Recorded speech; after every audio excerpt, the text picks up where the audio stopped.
Top Med Talk. Hello and welcome to Top Med Talk, a free global perioperative medicine podcast. We bring you fantastic conversations wherever you are and whenever you like. Now, I'm Desiree Chappell, your host. And as we round out this crazy year of 2020, we thought it would be really good to have a conversation for all of our listeners about stress, burnout, and dealing with all of those feelings. So the two guests that we have today, both are part of the AANA, or the American Association of Nurse Anesthetists. We have Jessica Switzman. She's a CRNA at Johns Hopkins. She's been practicing for about 25 years, and I've heard just received a promotion as adjunct faculty at Johns Hopkins School of Nursing. Jessica, it's so wonderful to have you on the podcast. Thanks for joining us. Oh, thank you, Desiree. Yes. One more point. So you've been teaching you're a yoga instructor as well? Yes. So I started out teaching yoga to preschoolers, actually, when my kids were little, and we had a volunteer. So I went in and I started doing poses, and it was fun, and it brought around laughter, and it helped everybody feel good. So then I got more interested. I became certified, and then I became certified again. And it's one of the ways that I find resilience myself, and just not only the moves, but the breathing and learning all about yoga and the different philosophy of yoga. And I really brought it into my life, and it's made a big, huge difference. And I love sharing that to help people become better themselves. I want to introduce our next guest, Bridget Petrillo, who is also a CRNA, and she's been practicing for over 25 years, and she's at the Mayo Clinic now in Phoenix, Arizona. She's also served on the different committees. Bridget, thank you so much for joining us. Thank you, Desiree, for all the hard work that you do. You are quite a busy woman. Well, tell us a little bit more about you and your involvement in the different committees in practice. So I am a member of the Peer Assistance Advisories Committee for the AANA, like you said. That's how I know Jessica. And I feel like we stole her from the Wellness Committee. She was the liaison, and we said, no, we want her. So that's been a real great thing. And there's 7 people on the committee, all various backgrounds and practices and experience with wellness and peer assistance. I got involved in peer assistance. I was about 10 years sober from a fentanyl addiction, and I met some people on the committee and was also very passionate about carrying the message and keeping people well and being able to help people with substance use disorder as CRNAs, SRNAs, but all people, because recovery is a big part of my life. And because of that, at the time I lived in California, I became the state peer advisor in California. And now I live in Arizona, and I'm the state peer advisor in Arizona. But also I am blessed to have a lot of state support for wellness. And I'm part of the wellness committee here in Arizona. Now, one of the things that I learned about you is that you're really interested in leading guided meditations for CRNAs and SRNAs. Tell us a little bit more about that.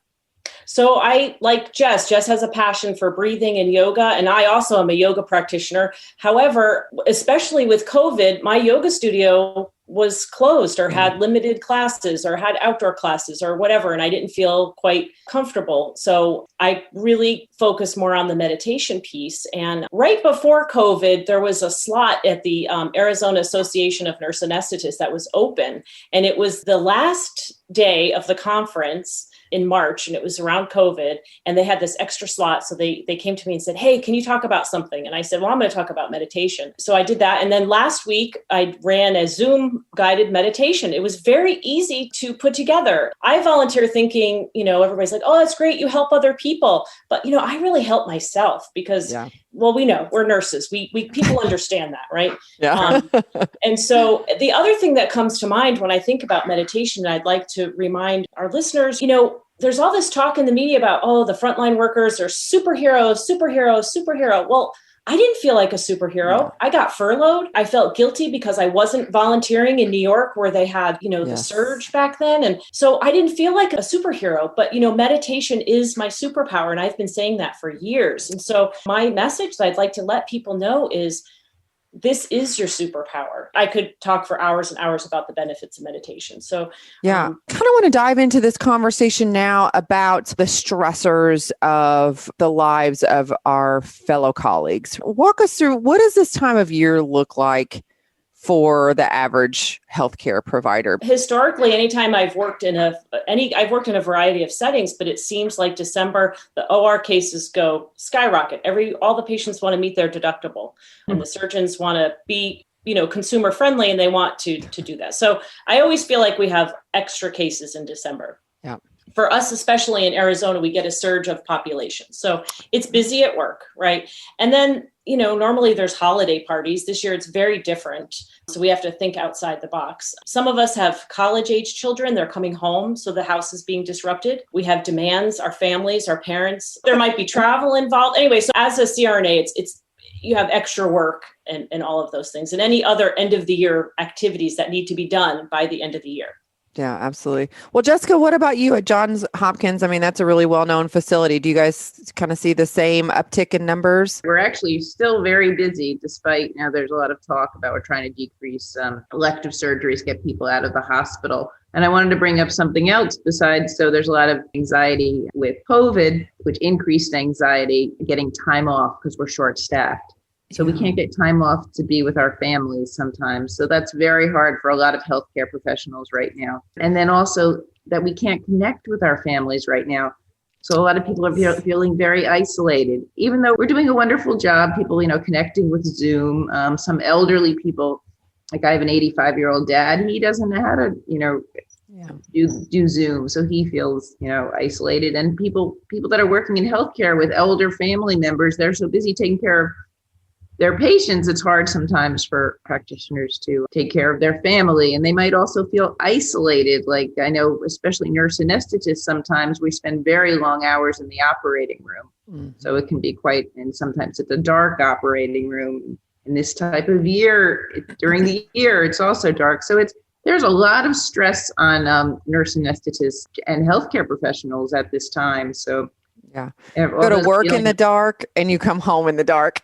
That too. And then you're in a dark operating room. So it's really hard. One thing is so wonderful. We have to, there's so much negative. Thankfully at Hopkins, we have we're connecting here this morning. I connect with my Hopkins family.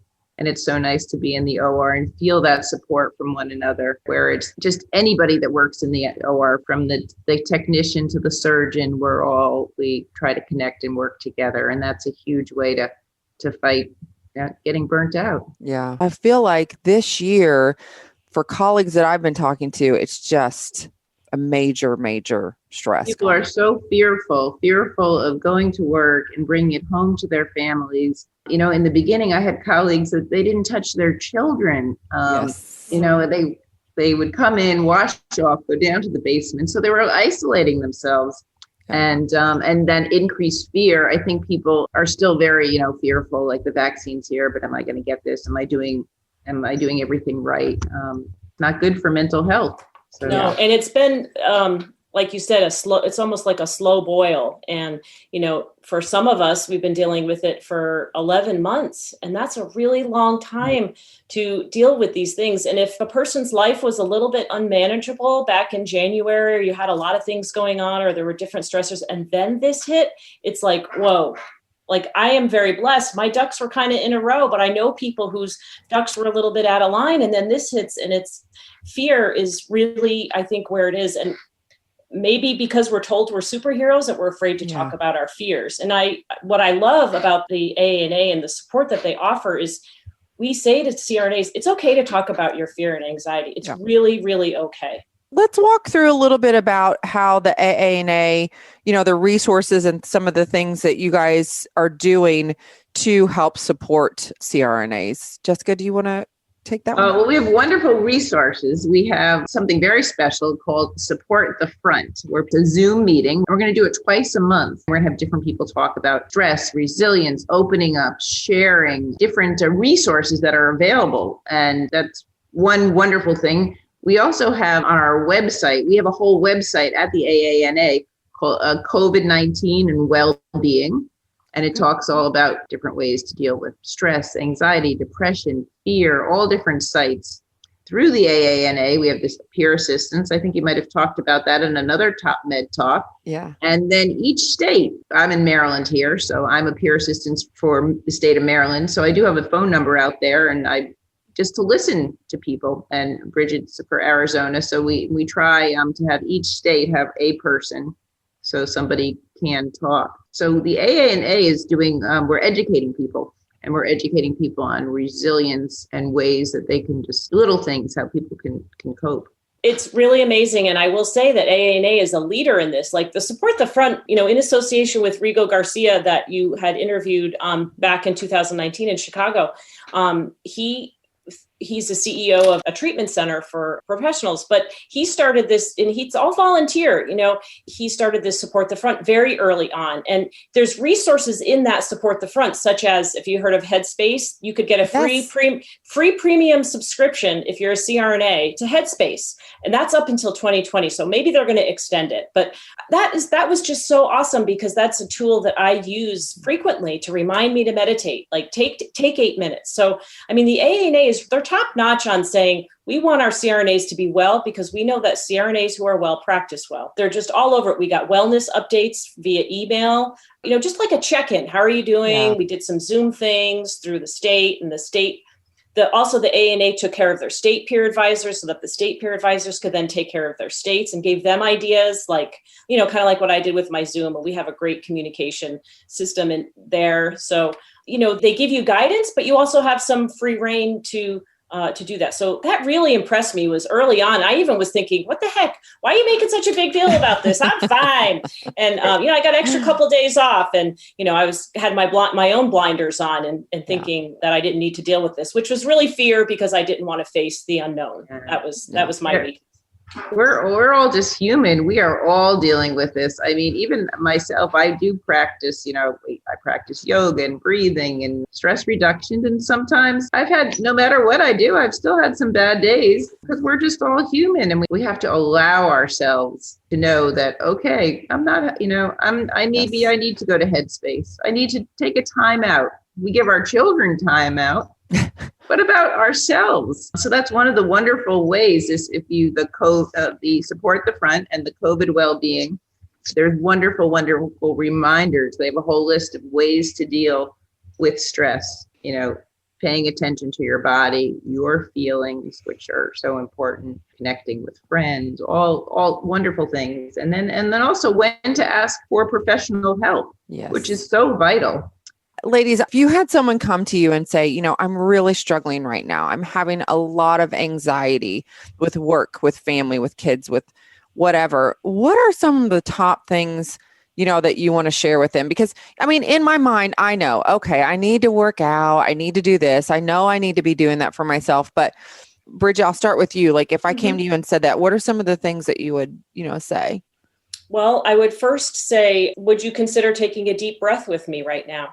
No, really, seriously, You cannot imagine the power that comes from more than one person breathing together in synchrony. And if you take 2 minutes, and sometimes I say to my friend, do you have 2 minutes? Can I have 2 minutes of your time? Let's take 10 deep breaths together, and maybe I count, or I ring a bell or something like that. So that's the one thing I do. Sleeplessness, a family member recently was having trouble with this. And I said, this is something I learned. I can't remember where I learned this, but in the middle of the night, if I wake up and I can't go to sleep, I go through the alphabet of a gratitude list, and that will put you to sleep. And, I love that, Bridget. It does it. Gratitude is a big part of my life, no matter what. I even sometimes write COVID on my gratitude list, because you know what? It has put my priorities in order. And so everybody's like, oh, it's the worst year ever. You know what? I don't say that. I say, COVID's got you down. Good. You got a spiritual bottom. Good. Let's work on that. Let's get stronger and be more resilient. And gratitude is the number one way. Taking a deep breath, taking 10 deep breaths, and I write a gratitude list every day. Wow. I love that, Bridget. I think that's fabulous. And I love too, as educated healthcare professionals, and we all know there's science behind the breath. There's books written on the breath. So it really does activate that parasympathetic nervous system. It's so huge. There's even a little app called the breathing app. So if you can't meditate, you can just get the breathing app for free, and it just helps you to breathe in and breathe out. And that is so huge. I've done it myself. I've left the operating room for a couple of minutes break. And I've just gone to breathe, because I'm a yoga teacher, but I have trouble with meditation. Yeah. So I can't meditate. Yeah, I struggle.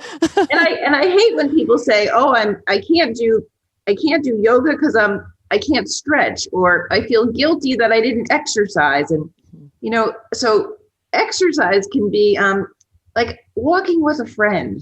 That's such a great way. You're out in nature. If they feel stressed, it gets you away from all the technology. Yes. So when someone tells me when they're anxious, so if you can't find a friend, just get out in nature. Just take a couple of steps. Maybe it's a half a mile. So that's I think just walking in nature and connecting with whoever, your daughter, your friend, your dog, which connections can help. I know at work I've been stressed. I've had a break. I've just walked around outside. Yes. And I do that too. And just to get real quick with sleeping, sleep.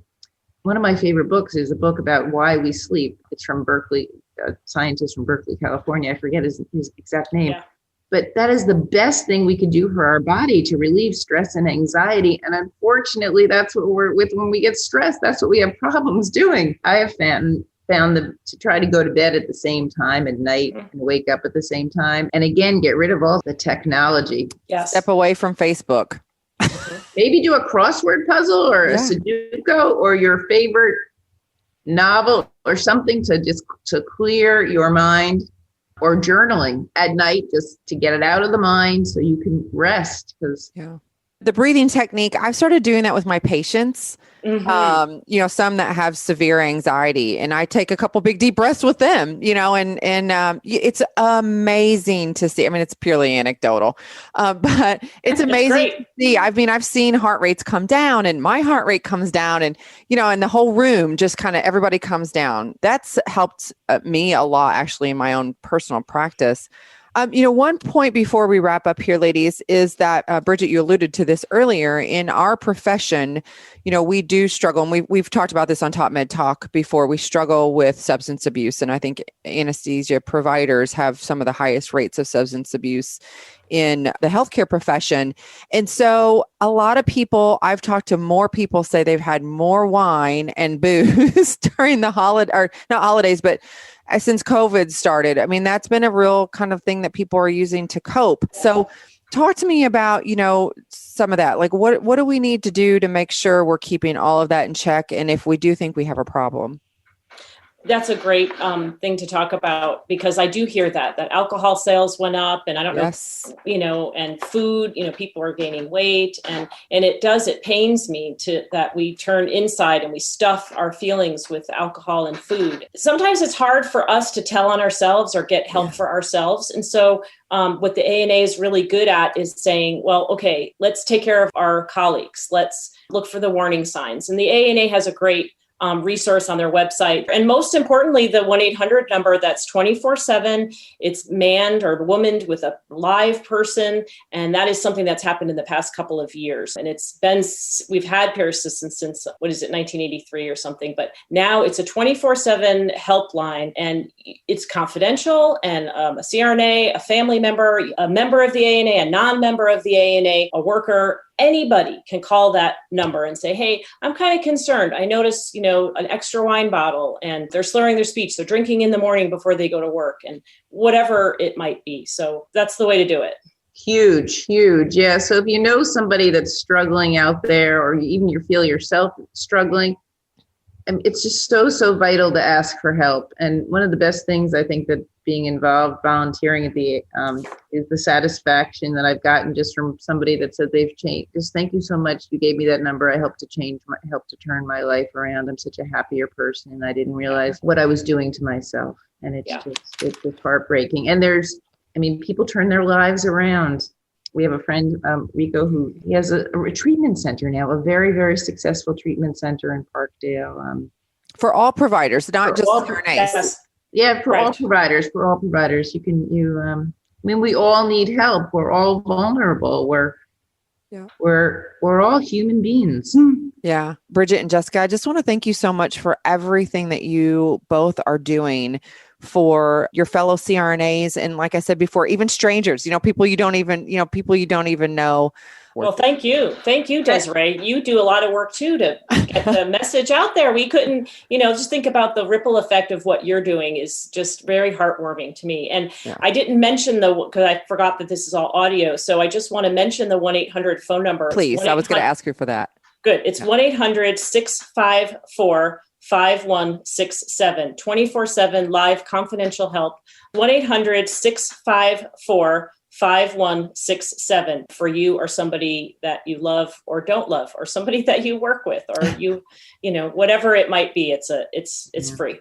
Yeah, absolutely. And Jessica, the websites that people can connect, and we'll put all this information in our show notes too. So if you've missed it here, please be sure to check in your show notes. But just real quickly, those sites. Well, AANA.com/COVID wellness. So that's a wonderful one. And just COVID, it'll take you to COVID-19 and your well-being, and then support the front. That's wonderful. So I would start with AANA.com COVID wellness. And from there, you'll be able to find out all our different information that we put out. So I'm so glad that we connected. Desiree, thank you so much for all you do to helping us get the word out, and for all your other wonderful Top Med talks. Yeah, well, you're welcome. We're all in it together, like I said before. So, okay, lastly, Bridget, if we wanted to hear more about your guided meditations, I would love to put something on Top Med Talk if you wanted to do one for us. You had mentioned Headspace. Are there any other really great resources that you like? I also have Insight Timer on my phone. That's the one. It's got beautiful bells, and I really like the bells in that Insight Timer. And also Refuge Recovery is a website. It's Buddhism and recovery related kind of meshed together. And there's guided meditation there. And I really like those. Cool. All right. That's awesome. And Jessica, any good yoga for us? Are you doing any yoga online or teaching? I'm teaching. I just started Zoom online. So just started actually yesterday with my first class. I was doing it at Hopkins before COVID for free in the morning, and we couldn't do it. But there's great free yoga online. So please look online. I think YouTube has some free yoga, meditation, the breathing app, which I said. They're wonderful resources. And please reach out and please take care of yourself. Thank you again, both, so much for your contribution today and every day. We also want to thank the AANA for their generous support of our podcast today. It's been a wonderful partnership, and we've had amazing conversations with CRNA providers all over the country. So thanks again for all the support. Good luck out there during this holiday season. And I hope we can all get to January. We will. Just to this part. And we want to thank you so much for listening to Top Med Talk on behalf of Monty Mythen, who is our editor-in-chief. And unfortunately, I know he would have loved to listen to this conversation and contribute and give his perspective from the UK. I'm sure he's going to hate that he missed it. Monty, we miss you.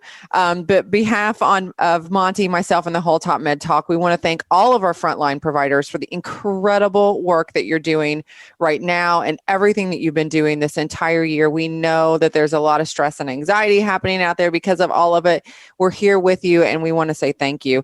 And also to your families, because we know that this is a joint effort. It's not just you. Everyone's having to chip in right now, spouses, parents, and children. And thanks again for listening. You can always find us on your favorite social media platform. And if you like this conversation, please be sure to share with your healthcare colleagues and friends. Remember, Top Med Talk is a free global medical education podcast. So happy holidays. Be safe out there. And for you, Jessica, namaste. Namaste. Namaste. Thank you. All right. Cheers, ladies. Thank you. Top Med Talk. Thanks for downloading Top Med Talk. Don't forget to subscribe via your podcatcher. Don't forget to check us out on social media. We're on Twitter, Facebook, LinkedIn, and YouTube. And also, don't forget, Top Med Talk is the broadcasting arm of EBPOM, Evidence-Based Perioperative Medicine. We'd love you to find out more about that. If you check out ebpom.org, you can find low prices on some of the conferences we're organising around the world. Many of them are virtual and don't even involve you leaving your own home. Check out ebpom.org now.